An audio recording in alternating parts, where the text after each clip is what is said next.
making me sleep at night.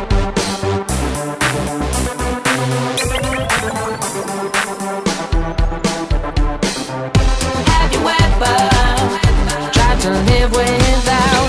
Did you ever know what it's all about? It's the sound of the wind that is blowing my mind. It's the beat of the earth making me sleep at night.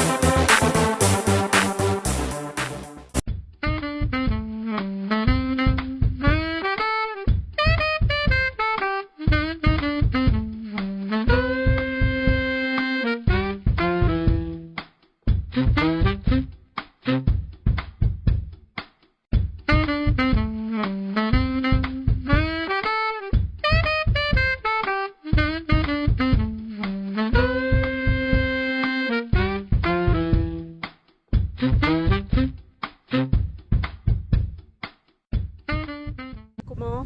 Chloé, Tu es dans quelle classe? CE2B, CE2B.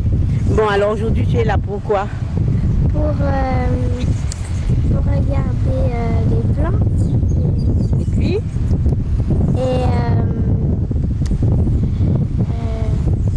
pour Bon, alors tu es venu vous regarder les plantes au parc paysager. Mais alors, est-ce que tu aimes les plantes? oui, Est-ce que c'est très important pour l'environnement? c'est pour pourquoi? le bien respirer. Oui, ça c'est très bien, la qualité de l'air. Je m'appelle Alicia. Voilà. Et alors, aujourd'hui, tu es là pour... Qu'est-ce que tu es venu comprendre aujourd'hui? Comment les plantes poussent? Ah, voilà. Et donc, et selon toi, comment ça pousse? Avec le soleil et l'eau. Le soleil, c'est très important. Et encore? Le soleil, l'eau. Et il faut comment? Clara. Alors, qu'est-ce que tu as à me dire aujourd'hui? C'est un jour particulier.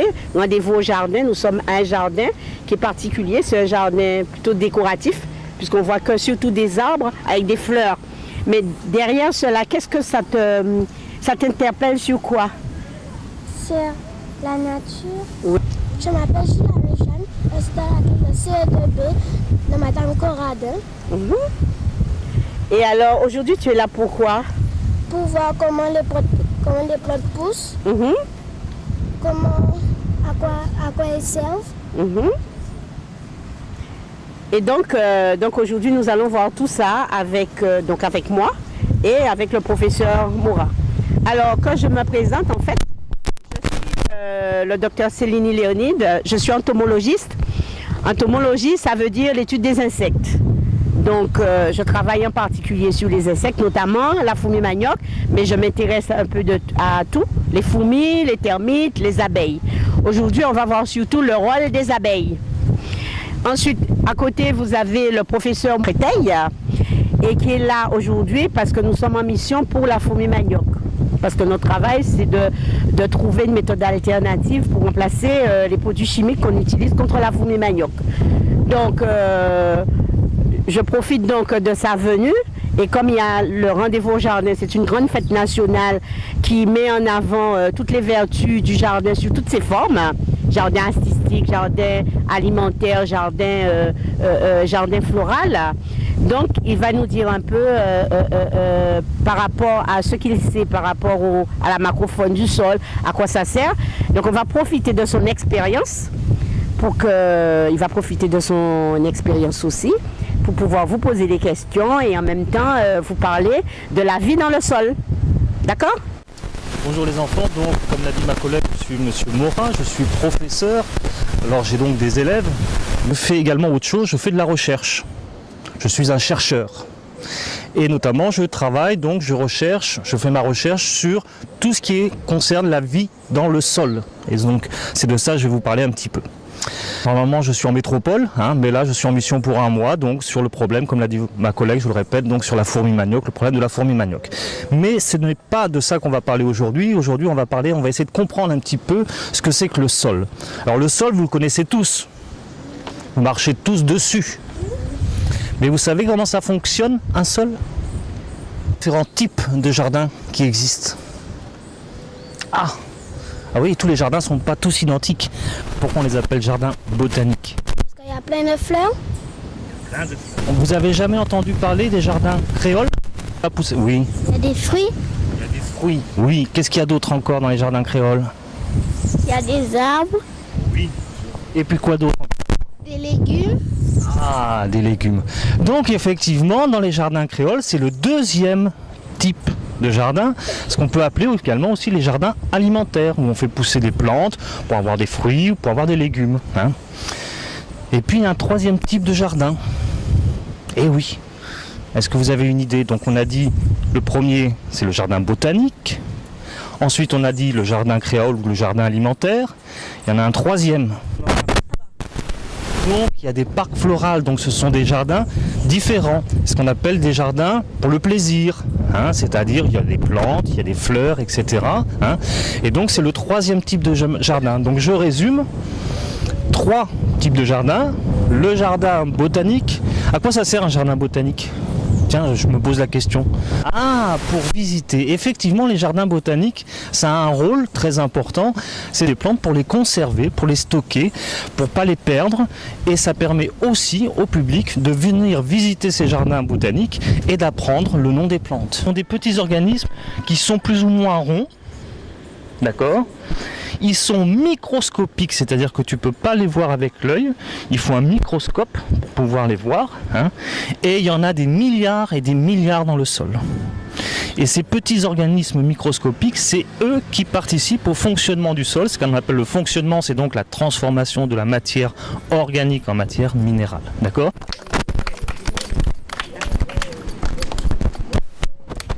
Partir parce que bon, effectivement, le travail m'attend. En tout cas, je peux vous dire une chose, c'est que ça a été très agréable d'être avec vous. Je vois une classe qui est très obéissante, ça c'est bien. J'ai remarqué une chose qui m'a fait beaucoup plaisir lorsque vous êtes arrivés. Vous aviez des papiers, etc. Et vous avez eu la politesse de jeter les papiers dans la poubelle. Et ça, c'est très très bien. Ça protège l'environnement, il ne faut pas laisser les ordures partout. Ça, c'est une chose que j'ai beaucoup apprécié. Et surtout ce que j'ai apprécié quand on a discuté, eh bien vous êtes des enfants qui sont intéressés, vous posez plein de questions et à mes questions à moi, eh bien j'ai constaté que vous répondiez souvent très très bien. Et donc c'était vraiment un plaisir. Donc maintenant je vais vous souhaiter une bonne continuation. J'espère que maintenant quand vous regarderez le sol, vous direz est-ce qu'il y a des vers de terre dedans, hein. Et puis donc moi je vais retourner donc à mes fourmis manioc, hein, pour essayer de voir un petit peu comment on peut se débarrasser de ces fourmis qui vivent dans le sol. Et elles sont trop nombreuses, trop nombreuses. Et donc là, il va falloir résoudre ce problème. Mais ça, c'est une autre histoire. Au revoir les enfants. La vie, mon collègue vient de vous apprendre qu'il y avait les vers de terre, qu'il y avait les bactéries. Et il vous a dit que justement, c'est dans le sol que pousse la plante. Alors, la plante maintenant, lorsque ça pousse, qu'est-ce que vous voyez? Alors, qu'est-ce que tu vois? Un arbre. Un arbre. Et qu'est-ce qu'il y a dans l'arbre, hein? Il y a des bêtes, des fourmis. Il y a des bêtes, Il y a des fourmis, alors de l'eau, du sol, du soleil. Et toi, qu'est-ce que tu as dit? C'est quand vous poussez la tige qui sort en haut. Et l'axe, la partie végétative va porter des feuilles. Et ces feuilles-là, justement, vont donner des fleurs qui vont donner des fruits. Parce qu'il y a une vie dans le sol, d'accord?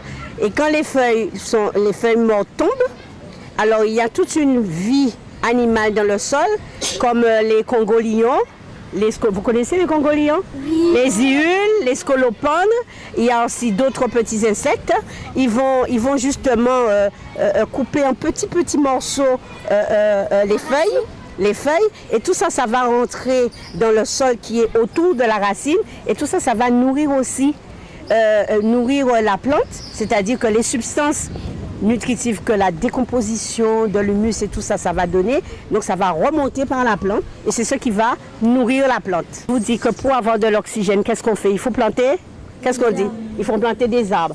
Pourquoi? On dit que pour être bien, pour que ça soit bien aéré, il faut planter des arbres. Qu'est-ce que les arbres fournissent? De l'oxygène. Ah, de l'oxygène. Alors, comment ça se passe? Les plantes, justement, contrairement à l'homme, les plantes rejettent de l'oxygène dans l'air. On rejette le gaz carbonique. Eh bien, les plantes font l'inverse. Les plantes rejettent de l'oxygène. Et c'est grâce à cet oxygène que nous, on arrive à respirer. C'est pour ça qu'on dit que c'est très important les forêts. Parce que dans les forêts, il y a beaucoup d'arbres. Et s'il y a beaucoup d'arbres, ça veut dire qu'il va y avoir beaucoup d'oxygène. Que les arbres nous fournissent de l'oxygène par l'intermédiaire des feuilles. Maintenant, on a vu les feuilles, on va voir les fleurs. Qu'est-ce que les abeilles cherchent dans les fleurs? Du pollen pour faire du miel. Pour faire du miel. Et quoi encore? Qu'est-ce qu'il faut? Le pollen et qu'est-ce qu'ils prennent encore? Le nectar. D'accord. Le nectar, c'est une substance sucrée qui se trouve au fond des plantes. Et c'est grâce au nectar que l'abeille peut faire son miel. On fait du jus avec aussi. Le jus de nectar, non, non, on ne fait pas du jus avec. Madame, on dit que les moustiques mâles, eh ben, ils prennent du pollen. Non, c'est pas tout à fait les moustiques mâles. Hein? Il y a certains qui pointent, mais ce n'est pas les moustiques. D'accord? Comment on fait pour reconnaître si la fleur c'est un mâle ou une femelle? Eh bien, pour reconnaître que la fleur c'est un mâle et une femelle, tu prends la fleur et tu vas couper la fleur. Tu enlèves les pétales colorés et tu regardes. Si tu vois, ce sont des étamines. Alors les étamines, l'organe mâle c'est quoi? Imagine-toi beaucoup de filets comme ça et au bout il y a un petit rond qui est jaune. Quand tu écrases, c'est tout jaune. C'est le pollen, donc c'est l'appareil mâle. Et femelle, tu as juste quelque chose au milieu. D'accord? Et à ce moment-là, si par exemple dans la fleur, tu as les deux, on dit que la fleur est mâle et femelle en même temps. Donc on dit que c'est hermaphrodite. Et si tu as un seul type, tu dis que c'est une fleur mâle si tu as collé la fleur avec des graines pollen. Et tu vas dire que c'est la fleur femelle s'il n'y a pas de graines pollen. D'accord? Lorsque l'abeille va de plante en plante, le pollen reste sur le dos de l'abeille. Et à ce moment-là, il y a la pollinisation. Et l'abeille, eh ben, à l'intérieur de sa queue, c'est du miel. C'est pas à l'intérieur. Sur les pattes de l'abeille, il y a un appareil pour pouvoir collecter comment ça s'appelle? Pour collecter le pollen qui va ramener pour faire la cire, d'accord? Dans la ruche. Et l'abeille, lorsqu'elle va prendre le nectar, elle va le mettre dans son jabot. C'est une partie de son intestin. Et quand elle va arriver dans la ruche, elle va décharger, régurgiter son jabot et le donner à d'autres ouvrières. Et les femelles? Comment? Et les femelles, en fait, c'est ici aussi? La femelle ne travaille pas. Il y a une seule femelle. C'est la reine. Elle ne travaille pas. Son rôle est de pondre. Alors, il n'y a que des femelles? Ah non, il n'y a que des mâles alors? Non, il y a des ouvrières. Ce sont des femelles, mais qui sont stériles. Donc, si tu veux, dans une ruche, c'est l'abeille domestique, tu as des ouvrières qui ne font pas des petits et qui vont travailler. Et puis, tu as la reine.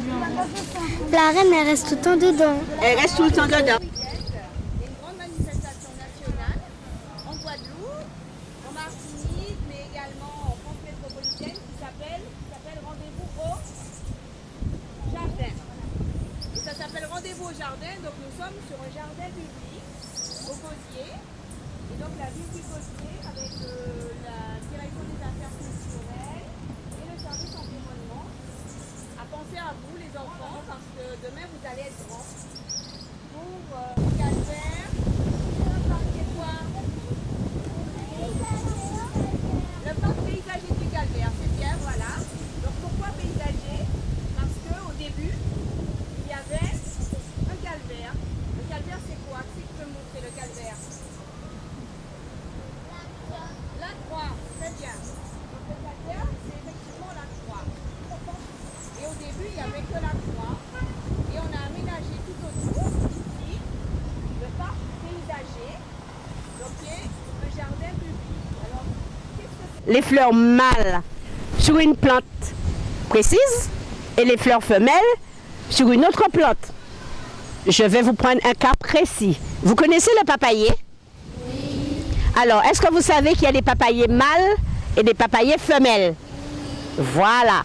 Donc, pour qu'il y ait justement des papayes, il faut que quelque chose transporte le pollen des papayers mâles vers l'ovule, c'est-à-dire la fleur femelle, du papayer femelle. D'accord? Et qu'est-ce qui peut assurer le transport? C'est quoi? Ça peut être les abeilles, ou bien le vent, ou bien les oiseaux. Alors, qu'est-ce qui se passe? C'est qu'ils vont prendre le pollen, pas tellement, ils vont prendre le nectar. Alors, dans toutes les plantes, les fleurs, vous avez ce qu'on appelle du nectar. Et le nectar, qu'est-ce que c'est? Qui c'est qui connaît? Alors, le nectar, c'est une substance qui est sucrée. Et les insectes raffolent du nectar. Alors, souvent, on les appelle des nectaires, ils se trouvent à l'intérieur, ou bien aussi, d'accord? Donc, ça veut dire quoi? C'est-à-dire que quand l'abeille va essayer de chercher du nectar, l'abeille pourra prendre aussi bien du nectar dans des fleurs qui ont des corolles profondes, mais et aller aussi sur des petites. Mais je ne sais pas si vous avez vu, dans la nature, vous avez vu des petites fleurs qui ont juste des petites pétales et tout ça. Bon, vous avez vu des abeilles voler de plantains, des petites abeilles. Bon, alors ces abeilles-là, ce sont des abeilles qui ont une trompe petite. Donc ça veut dire quoi? Ces abeilles-là ne vont pas chercher le nectar dans les corolles, dans les plantes qui ont des corolles profondes, puisque c'est trop petit. Donc ils vont aller dans les plantes qui sont tout comme les astères, les choses comme ça. D'accord? Donc, ces abeilles qui ont des trompes longues, sur leurs pattes, ils ont un dispositif pour pouvoir racler le pollen et le mettre dans une espèce de corbeille. Donc, lorsque ces abeilles viennent polliniser, ils pollinisent la fleur, donc ils récupèrent le nectar. Et le pollen qu'ils vont récupérer sur la plante, ils vont s'arranger pour mettre sur le corps. Après, ils brossent tout leur corps et ils vont faire une espèce de pelote qu'ils vont mettre sur leurs pattes. Et lorsqu'ils vont partir dans leur nid, ils vont avoir deux choses. Du pollen dans leur corbeille qu'ils vont pouvoir utiliser pour pouvoir faire leur ruche, d'accord, et nourrir leurs descendants, le couvain. Et ils vont avoir le nectar sucré, le jabot avec l'estomac. Vous avez fait chez l'homme, non? Non. Bon, nous, on n'a pas de jabot. Ça, c'est bon. On a un estomac. Mais chez certains, vous avez un jabot qui se trouve avant l'estomac. Alors, les insectes ont un jabot, et puis vous avez l'intestin, l'anus et tout. Alors, qu'est-ce que l'abeille va faire? L'abeille va récupérer, donc, la substance sucrée, et elle va remplir son jabot. Et quand maintenant, elle va aller dans la ruche, ben, il faut il y a des ouvrières qui sont là. Donc, il faut confier le contenu de son jabot à d'autres. Qu'est-ce qu'elle va faire? Elle va vomir donc ce qu'elle a récupéré, qu'elle a absorbé, et d'autres ouvrières vont le récupérer pour le transformer en miel. Et c'est là que les abeilles vont ventiler et que les ventilateurs vont prendre le relais. Mais les autres abeilles, comme le vont, jusqu'à là, vous suivez? Vous suivez ou ça va? Ça va? Le vont, lui, le vont va mettre du pollen sur tout son corps.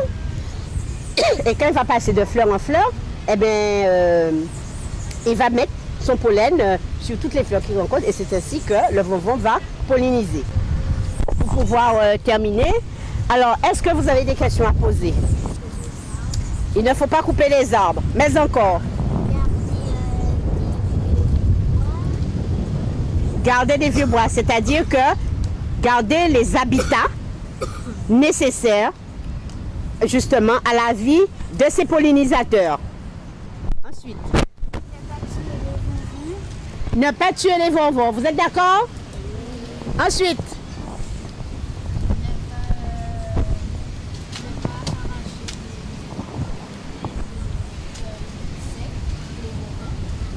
ne pas arracher les secs.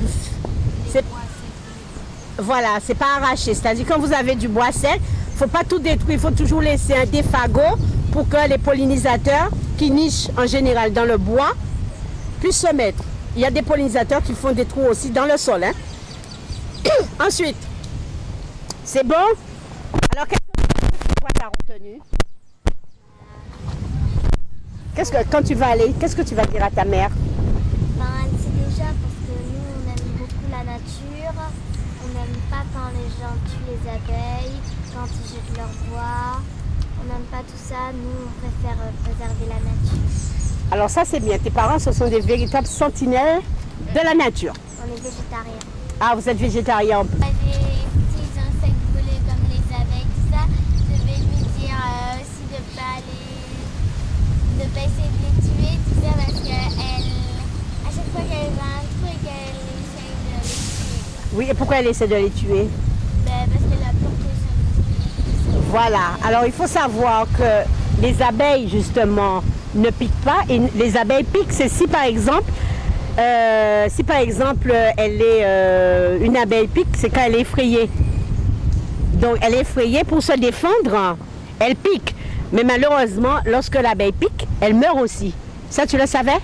Voilà. Tu le savais aussi?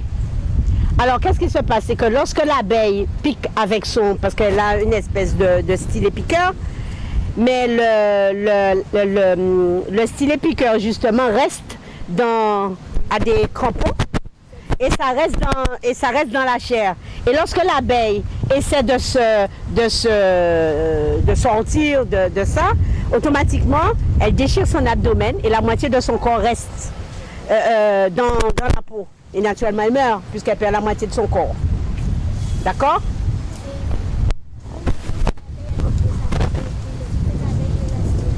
D'accord. Bon, alors on va arrêter là. Alors je vous remercie, c'était très bien. Je pense que finalement, vraiment, la relève est assurée pour qu'on défende l'environnement, qu'on protège l'environnement. Je pense que vraiment, vous êtes la relève de demain. Je pense qu'on peut compter sur vous parce que vous êtes très sensibilisés à tout ce qui est environnement et je suis très contente parce que je me dis qu'avec vous, notre patrimoine justement peut être préservé parce que nous sommes une île, c'est très fragilisé. On a donc, on est agressé, la biodiversité est complètement agressée, donc il faut protéger cette biodiversité, aussi bien la biodiversité animale que la biodiversité végétale. Et je sais qu'avec vous, en tout cas avec votre relève, votre génération, eh ben, c'est une ère nouvelle qui va s'ouvrir pour notre île. Merci.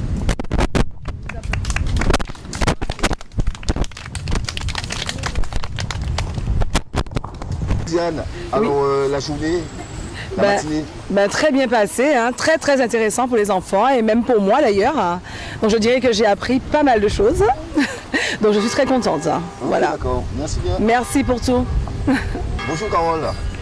Alors oui, merci. Alors aujourd'hui, nous fêtons une manifestation nationale organisée par la Direction régionale des affaires culturelles, la DRAC, et qui s'appelle Les enfants aidez-moi. Rendez-vous au jardin. Merci les enfants, merci à vous et à l'année prochaine. Bonjour Téléwa. Bonjour. Alors, tes impressions? C'était une superbe journée, les enfants étaient très attentifs, ils savent beaucoup de choses, j'étais super étonnée d'ailleurs. C'est formidable et la nouvelle génération, elle est là pour assurer, je pense. Là, il y a de quoi faire. Okay, voilà. De rien, bonne journée.